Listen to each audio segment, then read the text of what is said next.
தனியனின் பெரும் பிறவி பௌவத்து எவ்வம் எவ்வம் திடம் திரையால் அது எவ்வம் தடம் திரையால்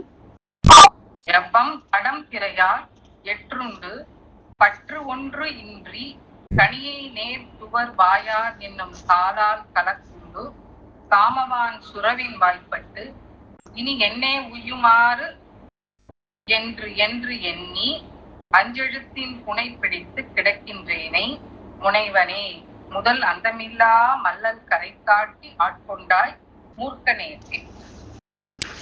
இந்த போன இதுல சிந்தனை நின்றனக்காக்கி அப்படின்னு சொன்னதுல ஒரே ஒரு கருத்து அதை நம்ம சிந்திக்க விட்டு போச்சு. அதை நாம இப்போ சிந்திச்சு அதுக்கப்புறமா தொடர்ந்து பார்க்கலான் இருக்கேன். இரண்டும் இலி தனியேற்கே அப்படின்னு கடைசி 2 வார்த்தை. அது என்னது? அது இரண்டும் இலி தனியேற்கே அப்படிங்கிறதுன்னா, இங்க என்ன சொல்றார்? என் மனசு எப்படி இருக்கணும்னா, என்னுடைய சிந்தனை உனக்கானதாக இருக்கணும். கண் உன்னுடைய பாத மலர்களை பார்க்கணும். நான் செய்யக்கூடிய பூஜை எல்லாம் உனக்கானதாக, மனம் வாக்கு காயம் எல்லாம் உனக்கே அர்ப்பணித்ததாக இருக்கணும். சொல்லக்கூடிய வார்த்தைகள் எல்லாம் உன்னை பற்றியே இருக்கணும். இது ஒரு விதமாக மனதை நெறிப்படுத்தக்கூடிய ஒரு வழி.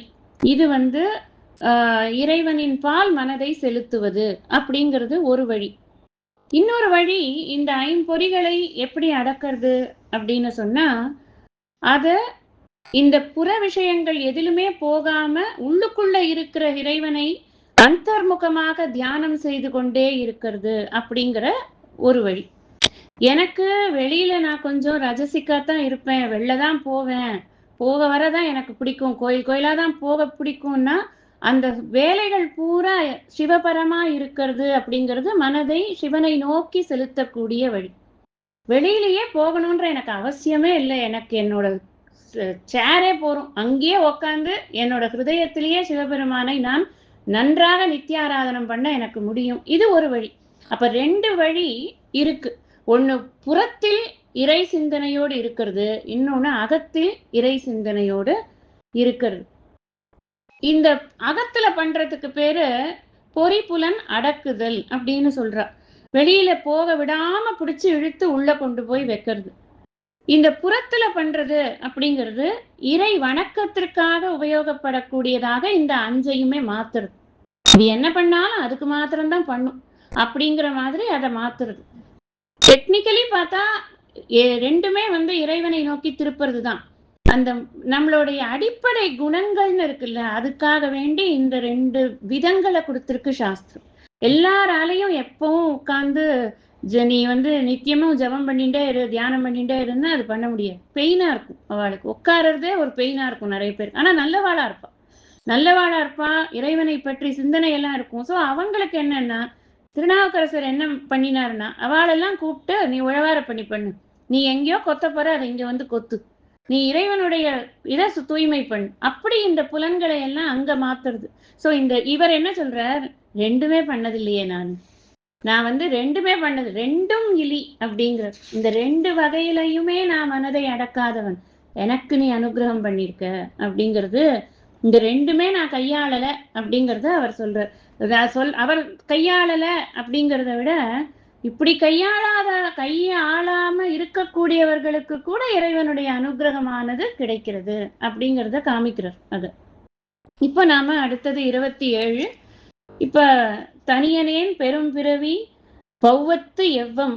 இந்த பௌவம் அப்படின்னு சொன்னா கடல்னு அர்த்தம். இந்த கடலுக்கு நிறைய ஒரு சொல்லுக்கு பல இது இருக்கு இல்லையா, பல சிமிலர் சொற்கள், சினானிம்ஸ் இருக்கு இல்லையா. அது மாதிரி இங்க பௌவம் அப்படின்னு சொன்னா கடல்னு அர்த்தம். பிறவி பௌவம்னா என்ன? பிறவி கடல்னு அர்த்தம். தனியனேன், நான் என்ன பண்றேன்? தனியா இருக்கேன்.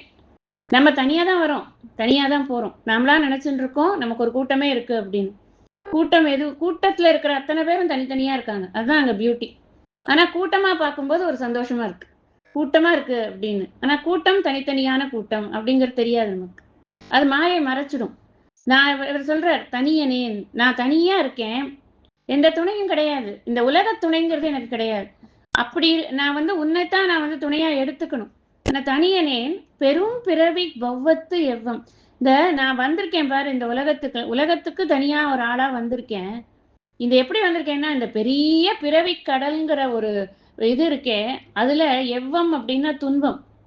அந்த துன்பம் இருக்குல்ல, அது என்ன துன்பம் எனக்கு கொடுக்கறதுனா, பெரிய பெரிய பெரிய அலைய கொண்டு வந்து போடுற தடம் திரையால். தடம்னா பெரிய அப்படின்னு அர்த்தம், பேரலை. ஒரு அலை சின்னதா வந்தாலே நமக்கு பயந்து போய் கரைக்கு ஓரமா ஒதுங்கி போயிடுவோம். அது பெருசா சுனாமி ஆட்டமா வருது. ஒரு விஷயமும் என்னை நோக்கி வரும்போது அப்படி பெருசு பெருசாதான் வருது. அதான் என்ன பண்றதுன்னா, எற்றுண்டு எத்தி விடுறான்னு சொல்றோம்ல நம்ம, ஒரே ஒரு எத்து அப்படின்னு சொல்றோம். அந்த காலால எத்துற மாதிரி அந்த அலை என்ன பண்றது, எத்தி விடுறது. அதை எத்தி விடும்போது நான் என்ன பண்றேன், இதை இமேஜின் பண்ணி பார்க்கணும். நம்ம ஒரு கடற்கரையில நிக்கிறச்சே பெரிய அலை நம்மளை அப்படி தள்ளி விட்டுதுன்னா, பக்கத்துல பற்றி கொள்வதற்கு ஒன்றும் இல்லாத போது நம்ம என்ன ஆகும்னா, டப்புன்னு தடுமாறி அதுலயே விழுந்துருவோம். அந்த அலைக்குள்ளேயே நம்ம டப்புன்னு விழுந்துருவோம். நம்ம அதை இமேஜின் பண்ண தெரியும். கால்கள் நிற்காது. அந்த இடத்துல நமக்கு என்ன ஆகும்னா, பற்று ஒன்று இன்றி நான் எனக்கு பண்ண முடியலப்பா, ஏன்னா நான் தனியா நிக்கிறேன், நான் உன்னை பிடிச்சிக்கவே இல்லை, நான் பேசாம நிக்கிறேன், நான் இந்த அலையை பார்க்கலான்னு வரேன், அந்த அலையில நான் விழுறேன், பெரிய பேரலை வருது, என்ன அது தள்ளி விட்டுறது. பற்று ஒன்று இன்றி கனியை நேர் துவர்வாயார் என்னும் காலால் கலக்குண்டு. கனியை நேர் அப்படின்னா பவழ வாயின்னு சொல்றோம் இல்லையா, அந்த இந்த வாய், கோவை செவ்வாயின்னு சொல்றோமே, அந்த சிவந்த இதழ்களை உடைய யாரு அவர்கள்னா மாதர்கள். இந்த பெண்கள் அப்படிங்கிற அந்த ஒரு ஃபர்ஸ்ட் பேரலை எனக்கு பெண்கள் தான். ஜென்ஸுக்கு அது லேடிஸ்க்கு மாத்திக்கணும், அவ்வளவுதான். பெண்கள்ங்கிற அந்த பெரிய பேரலை வருது, என்னும் காலால். அலை எப்போ நம்மளுக்கு ரொம்ப ஃபோர்ஸா நம்மளை எத்தும்னா, அதுக்கு காற்றின் துணை இருந்தாதான் எத்தும். வெறும்னா அலை மாத்திரம் வந்தா அது ஒன்றும் பிரச்சனை இருக்காது. நம்ம அமாவாசை அந்த மாதிரி டைடு இருக்கிற சமயத்துல நீ போகாதேன்னு ஏன் சொல்றா, காத்து பெருசா அடிக்கும், அதனால அலையும் பெருசா நம்மளுக்கு வரும், வீசுங்கிறதுனால. இப்ப அந்த மாதர்கள் அவர்களை ஒரு காத்து, பெரும் காற்றோட அந்த அலைய தள்ளி விடுறாங்கப்பா. என்னும் காலால் கலக்குண்டு. ரொம்ப கலங்கி போயிட்டேன் நான். கலங்கி போய் என்ன ஆகுறேன்னா, காம வான் சுரவின் வாய்ப்பட்டு. வான் சுரவின் அப்படின்னா சுறாவின், அந்த இடத்துல இலக்கணத்துக்காக அதை நெடில குறியில ஆக்கியிருக்கா, இந்த இலக்கணம் வரணுங்கிறதுக்காக வேண்டி. அது காம வான் சுர அப்படின்னா, வான்னா பெரியன்னு அர்த்தம். இந்த இடத்துல இந்த பெரிய சுறா வந்ததுன்னா எப்படி இருக்கும், அது என்ன அப்படியே வாய்க்குள்ள போட்டு அமுக்கின்றும். அந்த காம பெரும் இது பெரும் சுறா மாதிரி எனக்கு என்ன ஆகுது, இந்த பெண்கள் அப்படிங்கிற அந்த ஒரு மோக வலைக்குள்ள நான் டப்புன்னு விழுந்துடுறேன். வாய்ப்பட்டு இந்த பெண்கள் வர்றது எனக்கு சுறாவின் வாய்க்குள்ள போன மாதிரி. இனி என்னே உய்யுமாறு, இதுக்கு மேல நான் எப்படியா வெளியில வருவேன், சுறா வாய்க்குள்ள போனவெல்லாம் வெளியில வர முடியுமா?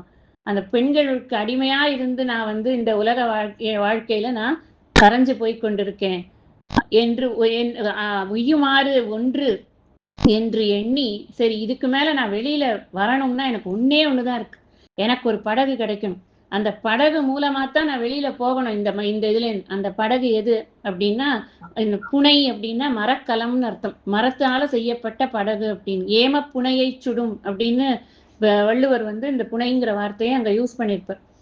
அந்த புனை அப்படிங்கிறது நம்ம ஒரு பெரிய கடல்ல இருந்து தப்பிச்சுக்கிறதுக்கான ஒரு சின்ன மரக்கலம். அது எது அப்படின்னா, அஞ்செழுத்தின் புனை பிடித்து. வேற எதுவும் என்ன காப்பாத்ததையா, நான் என்ன பண்றேன்னா அஞ்செழுத்து மந்திரத்தை ஓதி ஓதி ஓதி இந்த பெரிய சுனாமி மாதிரி என்ன அது அடிச்சுட்டு போறது எங்கேயோ, அதுல இருந்து நான் வெளியில வர்றதுக்கு புனை பிடித்து கிடக்கின்றேனை. அப்படி பிடிச்சுட்டேன் நான், இப்போ 5 எழுத்தை பிடிச்சுட்டேன். பிடிச்சதுனால நான் என்ன பண்றேன், இப்ப சுறா வாய்க்குள்ளேருந்து வெளியில முதக்கிறேன். அந்த இதுல இது எல்லாமே நம்மளோட கற்பனையில ஒரு காட்சியா விரிஞ்சதுன்னா நமக்கு அது ரொம்ப ஈஸியா புரிஞ்சிடும். அப்படி கிடக்கின்றேனை முனைவனே முதலந்தம் இல்லா மல்லல் கரை காட்டி. முனைவனே அப்படின்னு சொன்னா தலைவனேன்னு அர்த்தம். முனைந்து நிற்பவன் முனைவன். எல்லாரையும் காப்பாற்றணுன்றதுக்காக தனக்குன்னு ஒண்ணு வச்சுக்காம ஒரு சுயநலம் இல்லாத வந்து முன்னாடி நிக்கிறவன் எவனோ அவன் தான் முனைவன். அது யாருன்னா இறைவன் தான். அந்த தலைவனே அப்படின்னு பகவானை சொல்றார், இறைவனை சொல்றார். தலைவனே முதலந்தம் இல்லா மல்லல் கரை காட்டி. இந்த பிறவி கடல் அப்படிங்கிறதுக்கு இங்கதான் ஆரம்பம், இங்கதான் எண்டு அப்படின்னு ஒரு இது சொல்ல முடியறது இல்லை. ஏன்னா எத்தனை பிறவி தெரியாது. அன்னை எத்தனை எத்தனை அன்னையோ, தந்தை எத்தனை எத்தனை தந்தையோ, இன்னும் எத்தனை எத்தனை பிறவியோ தெரியாது. என்னுடைய இடர் பிறவி எண்ணி நான் இழைத்தேனே அப்படிங்கிறார் அருணகிரிநாத். அதனால இதுக்கு வந்து முதல் அந்தம்ங்கிறத காமிக்க முடியாது. இந்த இடம் இப்படிதான் ஆரம்பிச்சது, இப்படிதான் இல்லை. அது மாதிரி இருக்கக்கூடிய மல்லல்னா ரொம்ப வளமா இருக்கான். எதுல வளமா இருக்குன்னா நிறைய பிறவி கொடுக்கறதுல வளமா இருக்கு. இப்படி பிறவி பிறவி அடுத்தது அப்படி கொடுக்கறது வத்தியே போக மாட்டேங்கிறது இந்த கடல் என்னைக்காவது வத்தி நம்ம பார்த்திருக்கோமா? கடல் வத்துறது அப்படின்னா பிரளய காலத்துல நடக்கக்கூடிய ஒரு விஷயமாக அது இருக்கும். ஆனா நம்மளோட காலத்துல அதை பார்க்க முடியாது. நமக்கு உயிரோடு இருக்கச்சு அதை பார்க்கவே முடியாது. அப்படி வளமாக இருக்கக்கூடிய இந்த பிறவி கடல் இருக்கே, அதுல நீ கரை காட்டினப்பா எனக்கு. நான் இப்ப நீங்க முன்னாடி ஒரு மூவி ஒண்ணு வந்தது, த லைஃப் ஆஃப் பை அப்படின்னு. நீங்க பார்த்திருப்பேளான்னு தெரியல. இட்ஸ் அ நைஸ் மூவி ஆக்சுவலா. ரொம்ப பிலாசபிக்கலா பார்த்தோம்னா ரொம்ப நல்லா இருக்கும். அந்த மைண்ட்ல அப்படி வச்சுன்னு பார்த்தோம்னா அவன் வந்து ஆக்சுவலா அவன் வந்து ஒரு நடு கடல்ல மாட்டிக்கிறான். ஒரு இதுல ஒரு ஷிப்புல ஒரே ஆளு. அவனோட ஒரே ஒரு புலி, 2 தான். அந்த புலியும் அவனும் தான் இருப்பாங்க. நான் அந்த சீன் எல்லாம் வந்து என்னதான் அவ இதுல பண்ணியிருந்தாலும் ஆர்டிபிஷியலா கிரியேட் பண்ணியிருப்பா அப்படி இப்படின்னு எல்லாம் இருக்கு. நடு கடல்ல அவன் ஷூட்டிங் எடுத்துக்க மாட்டான், அதெல்லாம் ரைட்டு. ஆனா பார்க்கும்போது நமக்கு எப்படி இத்தனை அதுதான் பிறவிக்கடல். இத்தனை பெரிய கடலுக்கு நடுவுல ஒரே ஒரு குட்டி ஷிப்பு, அந்த குட்டி ஷிப்புல ஒரே ஒரு குட்டி பையன், அது பையனோட ஒரு பெரிய புலி. இப்படித்தான் அதை வந்து அவன் வந்து அவ்வளவு போராடி அவன் வந்து அந்த கரையை பார்த்து வெளியில வருவான். புலி அது வழியை பார்த்துட்டு போயிடும். புலியோட அவனுக்கு ஒரு பாசம் உண்டாகி போயிடும். புலியை விட்டு பிரியறதுக்கு அவனுக்கு அந்த டைம்லக்குள்ள அவனுக்கு ஒரு இது கிரியேட் ஆயிடும். அவன் ஒரு உறவு கிரியேட் ஆயிடும். இதெல்லாம் அந்த இதுல இருக்கு. எதுக்கு சொல்றேன்னா, அந்த மாதிரி நம்மளோட வாழ்க்கை வந்து அந்த மாதிரி நடு கடல்ல மாட்டிட்டு முழிக்கிறோம். கரை தெரியல. அந்த இடத்துல இந்த கரையை பார்த்தா கரையே தெரியாது. நமக்கு வந்து கரை காட்டுறதுக்கான எந்த வழிகாட்டியும் இல்லை. அதை எது காட்டுறதுன்னா அங்க நமச்சிவாய அப்படிங்கிற அந்த 5 எழுத்து இருக்கே, அந்த மரக்கலத்தை பிடித்து கொண்டதுனால நீ என்ன பண்றன்னா, எனக்கு இப்படி கரை காண முடியாத இந்த சம்சார சாகரத்துல ஒரு கரை இருக்கு அப்படின்னு நீ காட்டுற. இங்க கரைன்னு குறிக்கிறது குருநாதரை. கரையை காமிக்கிறது அப்படின்னால நேர கொண்டு வந்து அங்க சேர்த்துப்படுற நீதான் சேர்க்க முடியறது. நீ காட்டி ஆட்கொண்டாய். யாருக்குன்னா மூர்க்கன் நானு. அதுக்கெல்லாம் லாயக்கு இல்லாத ஒரு மட்டி. மூர்க்கன்னா யாரு? மடையன்னு அர்த்தம். எனக்கு அதை பத்தி தெரியவே தெரியாது. எப்படி வந்து உன்னை அடையணும், முன்னாடியே சொன்ன எய்துமாறு அறியேன்னர். எப்படி உன்னை அடையணும்னே தெரியாத என்ன நீ வந்து அடைந்தாயே அப்பா அப்படின்னர். அந்த மாதிரி இந்த வாழ்க்கையில நான் வந்து என்னுடைய புலன்கள் எல்லாம் வந்து இந்த காம இச்சைக்காக போய்கொண்டிருந்த சமயத்தில் நான் இந்த சிவபெருமானாகிய உன்னுடைய 5 எழுத்தை பிடிச்சேனோ பிழைச்சேன் அப்படிங்கிறது. இந்த பஞ்சாட்சர ஜபத்தினுடைய பெருமை வந்து இதுல சொல்லப்படுறது. ஆமா, அதாவது பஞ்சாட்சர மந்திரத்தினுடைய பெருமை அதை சொல்ற. ஜபத்தினுடைய பெருமை. ஜபம் வந்து யஜ்ஞானாம் ஜபயஜ்ஞோஸ்மின்னு சொல்றார் பகவான். இப்பதான் நம்ம பார்த்துட்டு இருக்கோம் விபூதி யோகத்துல. ஜபத்தோட பெருமை என்ன அப்படிங்கறத நம்ம இதை பார்த்தா நமக்கு தெரியும். எல்லாம் இன்டர்லிங்க்டு தான். ஒன்னும் இது வேற அது வேறன்னு கிடையாது. நமக்கு வந்து ஃபீடு வந்து எங்கேருந்து வேணா கிடைக்கும் இந்த விஷயங்கள்ல. படிங்க. கேட்டு ஆறும் அறியாதான் கேடு ஒன்று இல்லான் கிளை இலான் கேளாதே எல்லாம் கேட்டான் நாட்டார்கள் விழித்திருப்ப ஞாலத்தாலே நாயினுக்கு தவசியிட்டு நாயினேற்கே காட்டாதனையெல்லாம் காட்டி பின்னும் கேளாதனையெல்லாம் கேட்பித்து என்னை வீட்டேயும் பிறவாமல் காத்து ஆட்கொண்டான் எம்பெருமான் செய்திட்ட விச்சைதானே. கேட்டு ஆறும் அறியாதான் கேடு ஒன்று இல்லான். இந்த கேட்கறது அப்படிங்கிறதுக்கான வழி என்ன அப்படின்னா, காதால ஒரு விஷயத்த கேட்கணும். அதுதான் காதுதான் கேட்கறதுக்கான வழி. அதை வச்சு நம்ம வந்து நிறைய உயர்ந்த விஷயங்களை எல்லாம் கேட்டுக்கணும். ஆனா இந்த காது இருக்குங்கிறதுனாலலாம் பரமனை அறிய முடியாதுங்கிற. உனக்கு காதுன்னு ஒண்ணு இருக்கு, அது கேட்கறதுக்குன்னு ஒரு கருவி இருக்கு, அதனாலதான் நீ பரமனை அறியறன்னா அது இல்லப்பா, சாரி. காது இருக்கிறவா எல்லாருமா பரமனை அறிகிறா? அதுவே சிம்பிள் இதை எடுத்துட்டாலே போறோம். நம்ம ஸ்டாட்டிஸ்டிக்ஸ் எத்தனை பேருக்கு வந்து ஈஸ்வரனை பத்தி பேசு ஒரு 10 நிமிஷம் நான் கேட்கிறேன் அப்படின்னு ஒதுக்கி வந்து உட்கார்ந்து கேட்கறதுக்கு எத்தனை பேருக்கு மனசு இருக்கு? ஒரு ஹேண்ட் ஃபுல் ஆஃப் பீப்புள் எடுத்துட்டோம்னா அதுல 2 பேர் வருவா, அவ்வளவுதான்.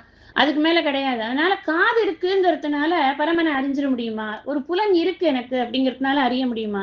அறிய முடியாது. அவன் எப்படிப்பட்டவன்னா கேடு ஒன்று இல்லாதவன், எந்த விதமான மாறுபாடும் அவன்கிட்ட கிடையாது. கேடுன்னா அழிவு. அழிவுங்கிறது எப்ப வரும்? மாறும்போதுதான் அழிவு வரும். நம்ம இந்த மாற்றம் அப்படிங்கிறதையே அழிவோடு பொருத்தி தான் சொல்றோம். லயம் அப்படின்னா அது இன்னொரு வடிவம் எடுக்கிறதுக்காக இந்த வடிவம் லயமாகிறது. அப்ப இந்த மாறுபாடு அப்படிங்கிறது தான் இந்த கேடு. கேடுங்கிறது என்ன? கெட்டு போறது அப்படின்னு சொன்னா தொலைஞ்சு போறதுன்னு அர்த்தம். ஒரு வடிவம் தொலைந்து இன்னொரு வடிவம் கிடைக்கிறது. அப்ப இந்த கேடு ஒன்றும் இல்லாத இறைவன் அப்படி கிடையாது. ஒன்னொன்னு அழிஞ்சு அவர் அததான் விவர்த்த உபாதான காரணம்னு அவரை ஃபிக்ஸ் பண்ணி வச்சுட்டோம் நம்ம. அவர் எந்த மாறுபாடும் இல்லாதவர், எந்த விதமான மாற்றமும் இல்லாதவராக அவர் இருக்கிறார். அடுத்த இன்னொரு வார்த்தை, நீ அதுல ஏதாவது உனக்கு சந்தேகம் வந்துரும்னா நான் இன்னொரு வார்த்தை சொல்றேன்ப்பா, கிளை இலான் அப்படிங்கிற.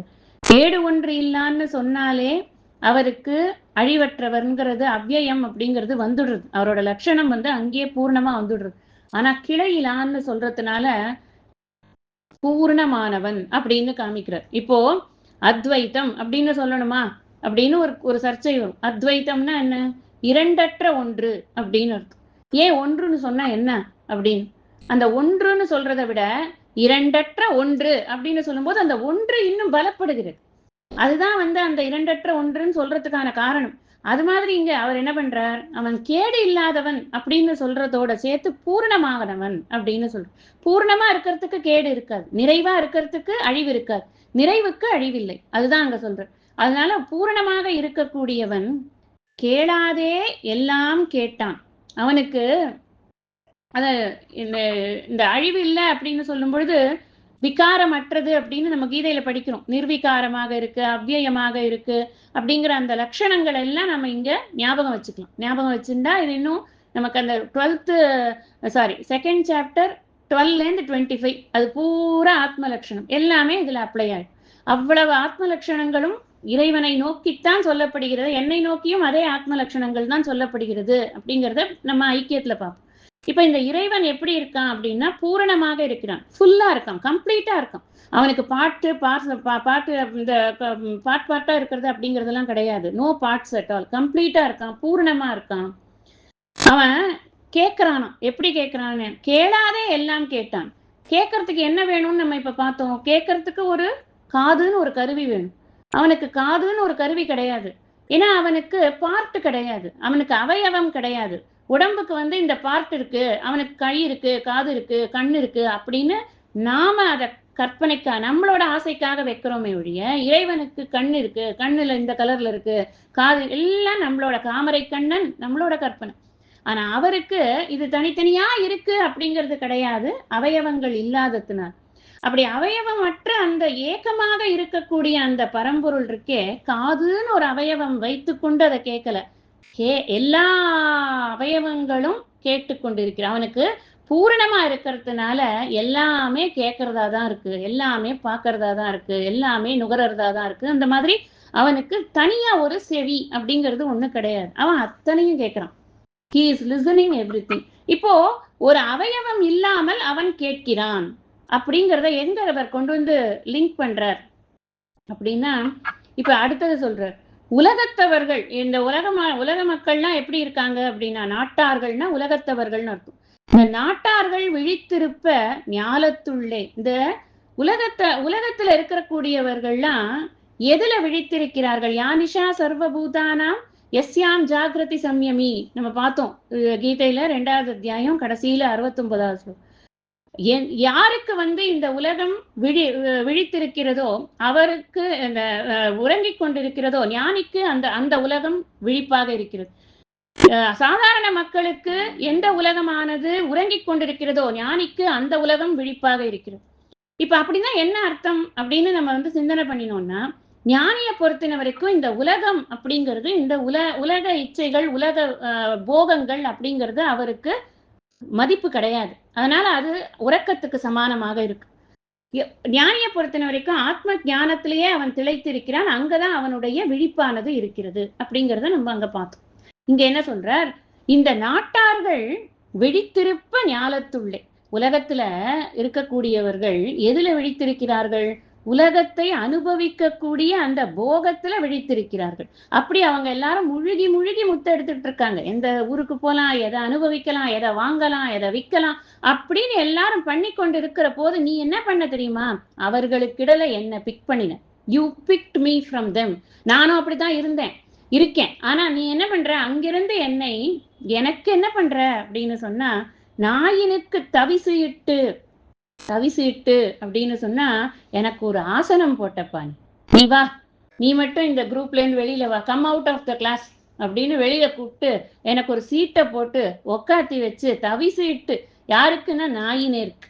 எப்பப்பா நாயின்னு சொல்லிக்கிற நம்ம புரிஞ்சுக்கிறதுக்கு அவருடைய இது ஹம்பிள்னஸை புரிஞ்சுக்கிறோம். இந்த நாயினுக்கு தவிசு இட்டு நாயினேற்கே எனக்கு காட்டாதன எல்லாம் காட்டு. நான் இந்த உலக போகத்துக்குள்ள முழுகி கொண்டிருந்தேன். நீ என்ன பண்ணனா, அங்கேருந்து என்ன பிக் அண்ட் சூஸ் பண்ணி வெளியில கூப்பிட்டுட்டு எனக்கு ஒரு சீட்டை போட்டு உட்காத்தி வச்சு எனக்கு நீ உபதேசம் பண்ண. என்னென்னலாம் எனக்கு இது வரைக்கும் தெரியவே தெரியாதோ அவ்வளவையும் எனக்கு நீ சொல்லி கொடுக்குற. காட்டாதன எல்லாம் காட்டி, அது மட்டும் இல்ல, பின்னும் கேளாதனை எல்லாம் கேட்பித்து.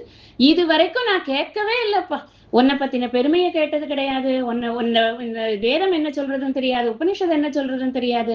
இந்த பார்க்கடல் முண்டு முன்னூல் குடங்களில் வைத்தார் புறவர்கள் எல்லாம் காய்ச்சின்னு அவர் சொன்ன மாதிரி கைவல்ய நவநீதத்துல எல்லா விஷயத்தையும் நீ எனக்கு கேளாதனை எல்லாம் நீ எனக்கு கொடுத்தாய். அப்படின்னா என்ன அர்த்தம்னா, இந்த ஆத்ம ஞானத்தை நீ எனக்கு கொடுத்தாய். அதுதான் நீ எனக்கு பண்ணின. பின்னாடியே சொன்னேன் போன இதுல, கரையை காட்டினா என்ன அர்த்தம்னா ஒரு குருவை குரு என்ன பண்றாருன்னா, இருக்கிற உலகாயதமா இருக்கக்கூடிய மக்களோட நான் ஒரு ஆட்டு மந்தையில ஆடு போயிட்டு இருக்கிற மாதிரி நானும் போயிட்டு இருக்கேன். என்னை மாத்திரம் இழுத்து வெளியில வச்சு பட்டியல அடைச்சு எனக்கு மாத்திரம் நல்ல ஒரு உபதேசம் கிடைச்சுது அப்படிங்கிறத ரெக்கார்ட் பண்றார் அவர். அப்படி நாயினேற்கு காட்டாதனை எல்லாம் காட்டி பின்னும் கேளாதனை எல்லாம் கேட்பித்து என்னை இதெல்லாம் பண்ணதுனால எனக்கு என்ன பாப்பதுன்னா, மீட்டேயும் பிறவாமல் காத்து ஆண்டு கொண்டான். இனிமே எனக்கு பிறவி இல்லைன்னு பண்ணினியா இல்லையா? நான் போன ஸ்லோகத்துலதான் சொன்னேன், நான் பெரிய பிறவி கடலுக்குள்ள நடுவுல ஒரு சுறா மீன் வாய்க்குள்ள இருந்து வெளியில வரத்துக்கு நமச்சிவாயங்கிற படகு பிடிச்சுட்டேன். நீ எனக்கு கரையை காமிச்ச. அந்த கரையில நான் பாக்குறேன் எல்லாரும் உலக போதத்துல மூழ்கி கொண்டிருக்கிறார்கள். நீ என்ன பண்ற அப்படின்னா, என்ன அதுல இருந்து மீட்டு எடுத்து எனக்கு பரபோதத்தை நீ அருளினாய். நீ அந்த பரஜானத்தை, சிவஜானத்தை, விச்சைனா சிவஜானம்னு அர்த்தம். அந்த சிவஞானத்தை நீ காத்து ஆண்டு கொண்டாய். இனிமே பிறவிங்கிறதே கிடையாது. முன்னாடியே சொன்னார், திண்ணமா சொல்றேன், இனிமே பிறவி கிடையாது அப்படின்னு. ஆனாலும் 2 பாட்டுக்கு ஒருக்கா அவர் நான் மறுபடியும் பழையபடி போயிட்டேன்னு சொல்லிட்டே இருப்பார். நம்மளும் அதை படிச்சுட்டே, நமக்கு அந்த ருச்சி வந்துட்டே தான் இருக்குது. இன்னும் எவ்வளவு படிச்சாலும் அது புதுசா படிக்கிறாப்புலயே நம்மளுக்கும் அழகா இருக்குது. மீட்டேயும் பிறவாம விச்சைனா சிவஞானம். விச்சை அப்படின்னா வித்தைங்கிறது என்ன அப்படின்னா சிவஞானத்தை தான் இங்க வித்தைங்கிறார். அதாவது பகவானை பற்றிய அறிவு. இதுல ஒரு முக்கியமான ஒரு விஷயம் இருக்கு. என்ன அப்படின்னா, எப்படி காது இருந்தா கேட்க முடியாது, கண்ணு இருந்தா எல்லாத்தையும் பாத்திரம், காது இருந்தா எல்லாத்தையும் கேட்க முடியாது, கண்ணு இருந்தா எல்லாத்தையும் பாத்திர முடியாது அப்படிங்கறதெல்லாம் முதல்ல சொன்னார்னா, இங்க இந்த ஆத்ம ஞானம்ங்கிறது வெறும் இந்திரியங்களால மட்டும் அறியப்படக்கூடியது அல்ல. அதுக்கு நிறைய குவாலிஃபிகேஷன்ஸ் வச்சிருக்கு. நம்ம எல்லா காது இருக்கிறவாளுக்கும் உபநிஷத் கிளாஸ்ல உக்காந்த உடனே காதுக்குள்ள வேர்ட்ஸ் வந்த உடனே மனசுக்குள்ள அப்படியே புரிச்சு விடுறதா என்ன? புரிக்காது. 10 உபநிஷதும் கேட்டதுக்கு அப்புறமும் இன்னும் கூட எனக்கு ஏதோ ஒரு மாதிரி வேகா இருக்கே தவிர அது என்னன்னு புரிய மாட்டேங்கிறதே. அது புரியறதுங்கிறது இருக்குல்ல, அந்த இடத்துலதான் அவருடைய அனுகிரகம் இருக்கு, அந்த புரிதல் அப்படிங்கிறது. ஏன்னா அதுக்கு உபநிஷத்துலயே ஒரு மந்திரம் இருக்கு, சத்தியேன லப்தஸ் தபசா. அதாவது சத்தியமா இருக்கிறவனுக்கு, சத்தியத்தை கடைபிடிக்கிறவனுக்கு மனசு, அதாவது உடம்பு, மனசு, வாக்கு, இது 3 ஒரே நேர்கோட்டுல பயணம் பண்றது எவனோ அவனுக்கு லப்தகனா அவனுக்கு அது கிடைக்கிறது. தபஸ்னால, அந்த தபஸ்னாலதான் சத்தியம்ங்கிற தபஸ்னால அவனுக்கு இந்த ஆத்மாவானது கிடைக்கிறது. ஏஷ ஆத்மா, இந்த ஆத்மாவானது சத்தியேன லப்தஸ் தபசா அப்படின்னு முண்டகோபனிஷத்துல சொல்றது. அது மாத்திரம் இல்ல, அடுத்தது 2 சொல்றது, சம்யக் ஞானேன பிரம்மச்சரியேன நித்தியம். இந்த பிரம்மச்சரியம் அப்படிங்கிறது என்ன? புலன்களை அடக்குதல். 5 புலன்களை அடக்கி அதனுடைய வேலைகளை இறைவனை நோக்கி திருப்பி அந்த இறைமயமான வாழ்க்கையை ஒருத்தன் எப்ப வாழறானோ அப்போதான் அவனுக்கு சித்த சுத்தி. இதுதான் நம்ம கிளாஸ்ல எப்படி சொல்றோம் அப்படின்னா, ஆத்ம ஞானத்துக்கு அடிப்படை தேவை என்ன அப்படின்னா சித்த சுத்தி ஃபர்ஸ்ட் வேணும். அந்த சித்த சுத்தி இல்லாம நீங்க ஒரு 1000 ஹவர் லெக்சர் கேட்டா கூட உங்களுக்கு புரியாது. ஏன்னா அது மைண்ட் அவைலபிளா இருந்து வாங்கவே வாங்காது. மைண்டை எப்படி நீங்க இது அப்ஜெக்டிஃபை பண்ணி சொல்ல முடியும்? என் மைண்ட் இப்படி இருக்கு அப்படின்னு வெளியில எடுத்து காட்ட முடியுமா? கண்ணை காட்டலாம், மூக்கை காட்டலாம், நாக்கை காட்டலாம், காது இருக்குங்கிறத காமிக்கலாம். மனசு இருக்குங்கிறது எப்ப தெரியும்னா சொல்றது புரியறச்சேதான் மனசு இருக்குங்கிறது தெரியும். ஒரு சின்ன கிளாஸே எடுத்துக்கோங்க. நம்ம அந்த ஃபுல்லா நம்ம அதுல இன்வால்வ் ஆனாதான் நமக்கு அது புரியுது. இல்லைன்னா நமக்கு புரிய மாட்டேங்க. நமக்கு ஒரு டிஸ்டர்பன்ஸ் வந்ததுன்னா அந்த நேரம் கிளாஸ்ல என்ன சொன்னா அப்படிங்கிறது நமக்கு இது பண்ணாது, நமக்கு ரிலேட் பண்ணிக்க முடியும். திருப்பியும் போய் நம்ம அதை மறுபடியும் தான் கேட்கணும் மாதிரி இருக்கும். அது மாதிரி இங்க அவர் என்ன சொல்ல வர்றாருன்னா, எனக்கு காதுகளால நான் இதை கேட்டுடலப்பா, கண்ணால நான் காட்டாதனை எல்லாம் காட்டின்னு சொல்லியிருக்கார், கேளாதனை எல்லாம் கேட்டுன்னு சொல்லியிருக்கார். ஆனாலும் இந்த கண்ணாலையும் காதாலையும் நான் அதை கேட்டுடல. நீ கொடுக்கிற அனுகிரகத்தினால என்னுடைய இந்த பிரம்மச்சரிய விரதத்தோட நான் இந்த மனசை தயார் பண்ணி வச்சிருக்கிறதுனால அதனால நீ சொல்றதெல்லாம் எனக்கு புரியறது. எப்படி நீ காது இல்லாம கேட்கறியோ, அது இல்லாம கண் இல்லாம பார்க்கறியோ, அது மாதிரிதான் எனக்கும் இந்த ஊனக்கண்களால் நான் இவற்றை அறியவில்லை, ஊனக்காதால் நான் இவற்றை அறியவில்லை, உன்னுடைய அனுகிரகத்தினால நான் அறியறேன். அது எப்படி அறியறன்னா, அந்த உள்ளுக்குள்ளேயே அவரேதான் ஆத்ம இது ஞான தீபேன பாஸ்வதா. ரொம்ப அருமையான ஸ்லோகம் அது. அதுதான் பெஸ்ட் எக்ஸாம்பிள் இதுக்கு. ஏன்னா உள்ள யார் உட்கார்ந்துருக்கான்னா அவரேதான் உட்கார்ந்துருக்கார், ஞான ரூபமாக உட்கார்ந்துருக்கார், தீபமாக அவர் தான் இருக்கார், அறியாமையை விரட்டக்கூடியவரார். அப்படித்தான் உபனிஷத் நமக்கு ஆத்மாவை பிரம்மனை நமக்கு அறிமுகப்படுத்துறது. அதை உணர்ந்துக்கிறதுக்கு நம்ம தயாரிப்பு வேணும். அந்த தயாரிப்பு என்னன்னா சத்தியமான ஒரு வாழ்க்கை முறை, பிரம்மச்சரியத்தை அனுசரிக்கக்கூடிய வாழ்க்கை முறை.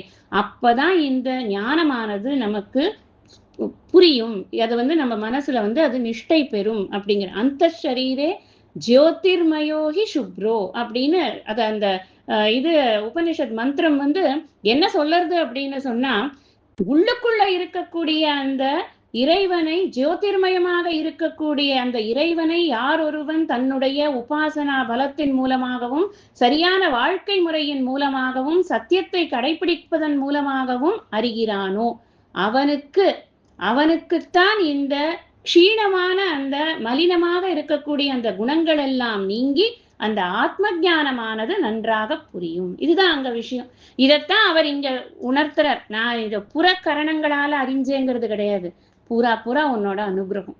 நீ எனக்கு எல்லாம் பண்ணியிருக்க, நான் அந்த மனசை அவ்வளவு பக்குவப்படுத்தி வச்சதுனால எனக்கு அது புரியுறது அப்படிங்கிறது. இந்த சுட்டறுத்தல்ங்கிறதுல இதை போட்டிருக்கார். காரணம் என்ன அப்படின்னு சொன்னா, சுட்டறுத்தல்ங்கிறது நம்ம எதுக்காக இதை படிக்கிறோம்னா, இந்திரியங்களை எப்படி நம்வயப்படுத்தி வைத்துக் கொள்வது. அந்த இந்திரிய நிகிரகம் ப்ராப்பரா இருந்தாதான் ஆத்ம ஞானத்தினுடைய விஷயங்கள் புத்தியில ஏறும். அதுதான் ரொம்ப முக்கியம். அதுக்குதான் இந்த விஷயத்த சொல்றாரு. இது கொஞ்சம் ஜாஸ்தியா ஆழமா இருக்கிறதுனால இந்த ரெஃபரன்ஸோட இந்த இதை பார்த்தோம். அதனால இன்னைக்கு நம்ம டைமும் ஆயிடுத்து நமக்கு நினைக்கிறேன். இல்ல இன்னொரு ஒரே ஒரு பாயிண்ட் தான் என்னன்னா, வெறும் book knowledge is not enough. அததான் அவர் சொல்ல வர. நானா படிச்சுக்கிறதுங்கிறது கிடையாது, புக்ல எழுதி வச்சிருக்கிறதுனாலே எனக்கு எல்லாம் புரிஞ்சிடும் அப்படி கிடையாது. எடுத்து சொல்றதுக்கு ஒருத்தர் வேணும். அந்த எடுத்து சொல்றவர் எடுத்து சொல்லும் போது அதை புரிஞ்சுக்கிறதுக்கான அளவுக்கு எனக்கு பரிபக்குவம் வேணும். அதுக்கு நான் என்ன பண்ணணும்னா இந்திரிய நிகிரகம் வேணும், புலனடக்கம். அதைத்தான் இங்க ஆரம்பத்துல இருந்து சொல்லிண்டே வர்றார். இந்த டாபிக்கே அதுதான், சுட்டறுத்தல்ங்கிறத டாபிக்கே புலனடக்கம் இல்லாம ஒரு ஆத்ம ஞானத்தை பெறணும்னு நினைக்கிறவனுக்கு அது சாத்தியமே கிடையாது அப்படிங்கறத சொல்றாரு. ஓகே, நாளைக்கு ஐ வில் பி டிராவலிங் நாளைக்கு.